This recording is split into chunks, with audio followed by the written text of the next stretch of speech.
How would our emergency services cope if a plane crashed in the Central West? Do they know what to do? Well, a real-life drill has put our emergency crews to the test. It's clipped the runway and has landed in a paddock adjacent to the runway.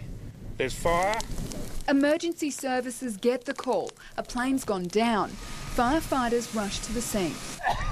People are trapped inside. They're carried to the waiting paramedics. The SES pitch in to help, but luckily it's only a training exercise. I had a broken arm with a bone coming out the side, a fracture. The situation: an F-70 jet has clipped the runway at Orange Airport. There's 6 RFS trucks, 2 fire and rescue trucks, paramedics and police. It's an annual drill and it's deadly serious. Test the coordination of the emergency services on site to see how they communicate with each other in dealing with this type of scenario. A real 000 call goes through to dispatch and every emergency service has its own job. Site control, ensuring that all persons are conveyed from the scene and commence investigation to the accident. We've got some kids from Orange High School being made up as casualties, which is good.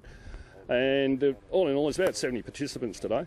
It's a chance for local drama students to test out their skills too. Well, what I was asked to do was just come here and pretend to be a guy that was all in pain and stuff, and in the chest and stuff, and it was really fun though. But it was really good. You can rest assured the emergency crews passed with flying colours. In Orange, Helen Frost, Prime 7 News.